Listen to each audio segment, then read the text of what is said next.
Okay, we're back together again after a spring break. I hope everybody had a good time. And you know, I took a few days off there, and I also did get some of the grading done.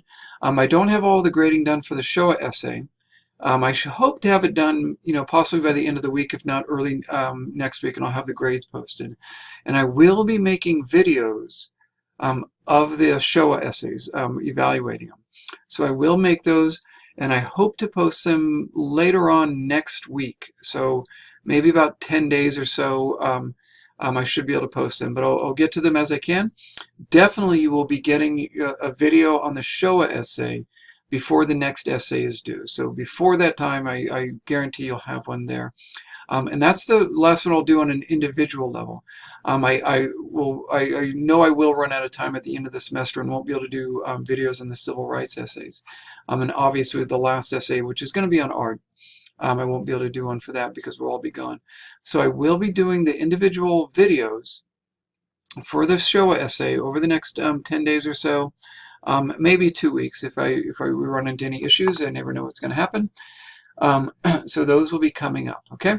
Let me go through a little bit of the next unit and get you guys started on it so people can move along on it. This unit has a somewhat lighter reading than some of the other, other ones. It's not too heavy on the reading load, but the difficulty, especially of the one of the readings, W.B. Du Bois, can be very challenging. So I just want to give everybody a heads up on that. And let's go to the calendar. Let me show you what we're going to be working with. Well, first, let's go to the readings, okay? Let me show you those. Here are the readings right here. They're going to be the civil rights readings right here. And how about I move those up to the top? There you go. So the civil rights readings are right here. And those are going to be what we're going to cover for this unit. And there's 3 of them. One of them is going to be Booker T. Washington. That's the first one. The Future of the American Negro. The next one is of Mr. Booker T. Washington and Others. That's by W.B. Du Bois. And the third one is a series of newspaper articles by a woman named Ida B. Wells. All of these are from around the turn of the century, from around 1900 or so, give or take a few years. Booker T. Washington's around 1899. Du Bois, I believe, is around 1904, so let's see, 1905, close enough. And Ida B. Wells is writing around 1890, I believe, to around 1894, so around there. So these are 3 writers working around the turn of the century when many of the issues with civil rights were really coming up, and they were really new to the world, to this idea of civil rights, that you have inherent rights that cannot be denied you based on your ethnicity and based on your race. And so these are really new ideas, and this is the foundation of what would become the civil rights movement that most people recognize with Martin Luther King, and with Malcolm X, and with Rosa Parks and others that took place during the late 50s and throughout the 60s, and still goes on in one degree or another with other groups in the ensuing decades. Now, one thing I want to make very clear with this unit, very clear with this unit, is I want to keep this within its historical context as best as we can, okay? Now, obviously, we're all folks living in the 21st century. We're going to have certain ideas about things, but what I want everybody to do is not discuss issues with today. And I've been teaching this unit for about 20 years or so, and I've seen issues come up and go away in the news and other things like that. What recently happened in Charlottesville and other places, I want folks to avoid those in the discussion areas and in your essays. What I'm going to want you to do is focus on these readings in their own context as best you can, okay? So as best you can. You might not be an expert in early 20th century, that's fine, but try to pay attention to what Washington's writing about in his time period. What is going on in his view that's important to understand. Try to understand them on their own terms. Now, do these readings relate to today? Of course they do. These are very powerful readings, and undeniably, They influenced the work of Malcolm X and Martin Luther King and Rosa Parks, undeniably so. And the issues that they brought up, first and foremost, are issues that echo throughout today's discussions regarding rights, civil rights, and other things. So undeniably it will echo throughout today's political situation. But I want everybody to focus on these readings in their own on their own terms.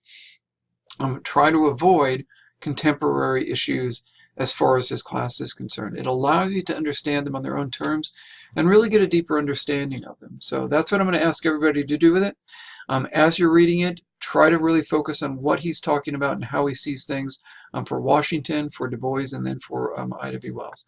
And I will tell you, it can sometimes be a little bit stunning. Some of the things they say were perfectly acceptable in the time period.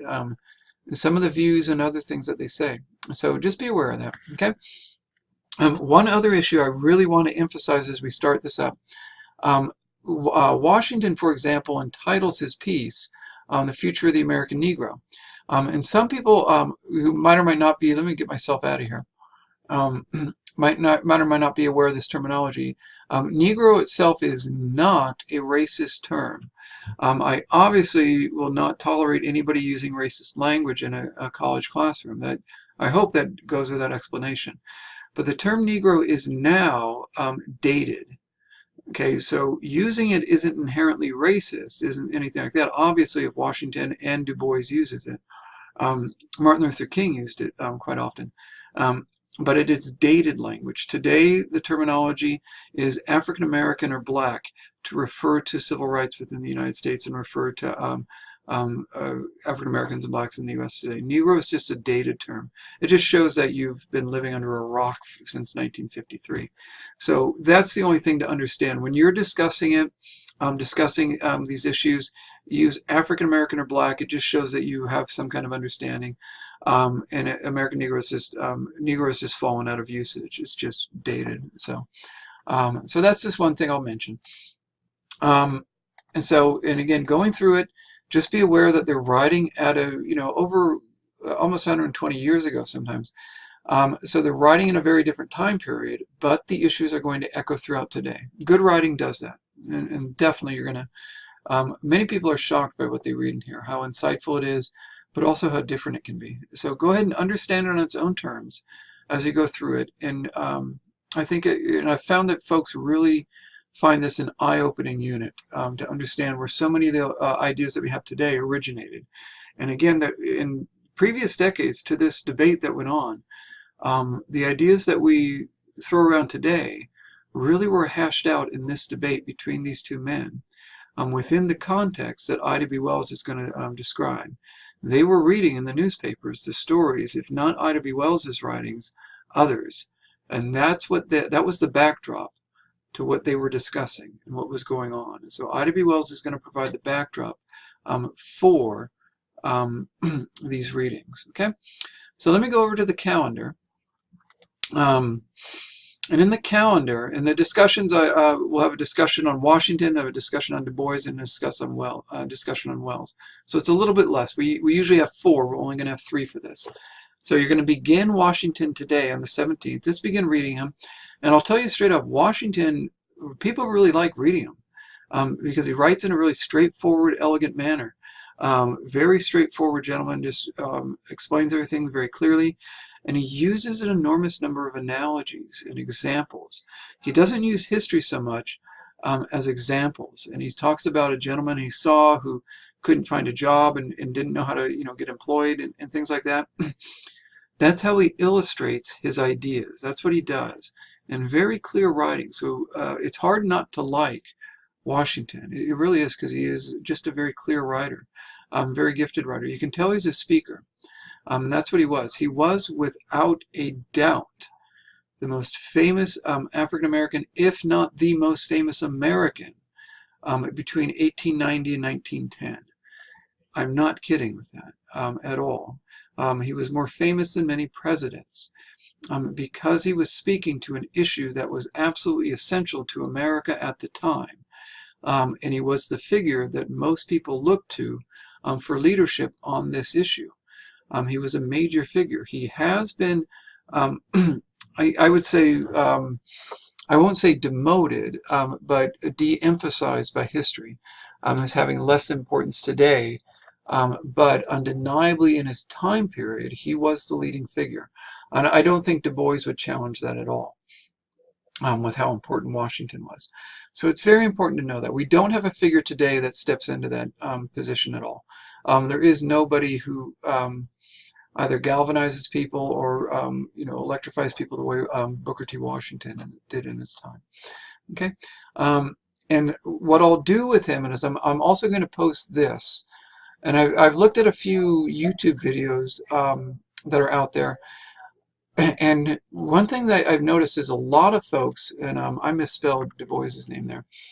When I look through it, a lot of folks go through and they recontextualize the debate in today's terms. And again, I really want to emphasize it's so important to understand these people on their own terms. So this one does a pretty good job of it. This is a History Channel, and History Channel has a lot of problems, but this is a nice little introductory video to him, and it gives you some images from the time period and what was going on in the schools and how things were conducted, and I think that's very useful. So I'll post that one up there too, and you can watch it, and that's Booker T. Washington right there with his family and other things. And they have a few scholars talking about his importance and other things, and it gives you a good little background to it. And he was the founder of Tuskegee, of the Tuskegee Institute. Many people today have heard of the Tuskegee Airmen who fought during World War II and were so valiant during World War II. That was out of the Tuskegee Institute, which he founded in Alabama, I believe it is. So, so I'll give you that, and I'll put another one up on Du Bois also. So we're going to start first on the Washington, very easy to read, and then I want you to summarize it by Friday, by the end of the day on Friday. And then we're going to start Du Bois. Du Bois, I'm going to leave a longer time period. We're going to start him on the 23rd and write the summary on the 27th. He is more difficult to read. Okay, Du Bois, and I should mention, by the way, his name is not pronounced Dubois. I know many people, if you know any bit of French, you would think it's pronounced Dubois. He actually insisted upon the pronunciation of Du Bois. Okay, so that's how his name was pronounced. He was extremely well educated with a PhD from Harvard. I do believe he was the first African American to receive one from Harvard.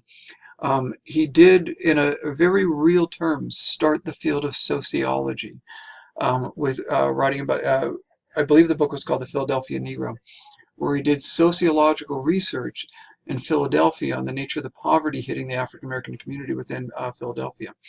And he quantified it. In other words, put it into statistical terms, went out there and did research, walking door to door, looking at the nature of the households and everything else. Today, we know those studies go on all the time. In that time period, they didn't go on at all. At all. So Du Bois is really an intellectual, but also one with very practical experience. So he writes in a very sophisticated manner. He is not writing for the common folks. He was not a popular speaker. He was somebody who was writing for the intellectual class. That's what he was doing. He was appealing to the elites of the time period, and that's who he was. So it's very important to keep that in mind with the reading. He is tougher to read, much more difficult. And when you see him, what he does, instead of using nice, clear examples the way Washington does, he uses examples from history. And you're going to see he is very well versed in the nature of history. And he starts off with talking about 1876 and goes through others. He knows about Tuskegee and everything else. He knows what the Atlantic Compromise is and everything and all this. And he goes through everything in a very clear manner if you have some kind of background in this. So he assumes a lot of his readers, and it's challenging. So I want to give you a heads up on it. Give it some time, though. It is, without a doubt, his book Of the Souls of Black Folks is, I don't think I'm exaggerating to say it was probably the most influential series of essays in American history, without a doubt, on race relations. And this is just one of the essays from that book. So it's incredible writing. So just be aware it's going to be more challenging as you go through it. You have 5 days to get through it, so it shouldn't be too, that shouldn't be too much to get through in that time. The Ida B. Wells is definitely easy to get through, but it's oftentimes very difficult to understand the brutality because she goes through the lynchings. And it's not an exaggeration to say that this was really domestic terrorism of the African American community, what she's writing about. And it's important to understand this was the context in which Washington and Du Bois were working. This was part of their daily news cycle. These lynchings were going on a large scale. So Wells goes through that, and she's absolutely a magnificent figure. And I don't think I need to explain that a woman, an African-American woman working in this field, was not something that was very common, and it took an enormous amount of courage to do what she was doing. So she's quite an important figure, one that's been forgotten too often, but whose writings are magnificently important and cover what they were going through. And you see what really Du Bois and Washington would have seen in the papers every day. So their writing is within the context of what Wells is covering. Okay, so that's what we're doing in this unit. Now, I want to make it very clear. We're going to be, the essay you're going to be writing, I'm going to be asking you to pick a side. To pick a side whether or not you think Washington or Du Bois really has the better approach to civil rights. Who's going to approach this situation better? Is it going to be Washington or is it going to be Du Bois? And I want to be very clear about this. Both writers are entirely reasonable. And there is not an easy middle ground. So if you think you can walk the middle ground, you probably can't. Because there are some inextricable problems between these two with how they conceive of civil rights. Washington sees it in a gradual process that it can be achieved over time. Du Bois says it must be demanded immediately right now, and you cannot back off. When you back off on your civil rights, you back off on your humanity. So you give an inch, they take a mile situation. So be aware of that. Understand that there really is not a middle ground. I want you to take a side, but I want you to very carefully consider both of these writers. We will be writing a comparison-contrast essay. You'll be writing a comparison-contrast essay, comparing and contrasting the ideas of Washington and Du Bois, and using the realities that Wells is writing about to really decide. You can pick either side. You can, and I want to be very clear, you can pick either side. It's really up to you. But I want you to be practical and respond to what Wells is describing as you do that. Okay? Who works better in this context? Whom do you think will really address the situation better? Is it Washington or is it Du Bois? Okay? So that's what we're going to be doing. So undertake the Washington and go through it. Watch the video on him to get a little background. Just again, I want to re-emphasize with it, avoid contemporary debates. Understand Booker T. Washington on his own terms, and understand Du Bois on his own terms, and then try to understand Wells for a context for these two writers. Avoid contemporary debates. Try to understand what they're writing about and what they're doing. And then we're going to move forward on it. And again, I want to reemphasize it. As you go through it, if you really do find you're siding more with Washington, great. But only do that after you've read the Du Bois. If you really feel you side more with Du Bois, great, but only do that after you've considered Washington very carefully. Okay, so that's what we're going to be doing with it. Go ahead and undertake this these readings. I'll be looking up and getting a Du Bois piece posted also, and I'll put up a summary of Washington up there too pretty soon. Okay, all right. So good luck with this, folks. Undertake it and start reading away. And again, I do hope you had a good break. Oh, I almost forgot to mention. I went ahead and I posted the next grammar quiz. We're a little bit behind on this. That's my fault because I haven't posted readings. So I'm going to make a little bit of an Easter present for you. With Bad Grammar, Good Writing, there are 5 chapters, and I was supposed to give you 5 quizzes. I'm going to cut out the 5th chapter because, again, I got you guys a little bit behind on that. I'm going to post the Chapter 2 videos coming up in a couple days, and we're going to have the quiz for it on the 25th. That was my fault because I delayed getting it up there. So I'll get a Chapter 2 video posted up there. I didn't want to post it at the end of the last unit. So I'm going to post it now. We can get it done. And then we'll get through 3 in the coming weeks. So I'm going to cut out the 5th chapter out of Bad Grammar, Good Writing. You don't have to complete it to get full credit for the book. And you don't have to complete it with the quizzes either. So there won't be a Chapter 5 quiz. That covers commas and things like that, which quite honestly are pretty easy if you understand Chapters 3 and 4. So we won't worry about that, okay? So just 4 chapters, so you got a little Easter present there. No worrying about chapter 5, okay? All right, take care, folks.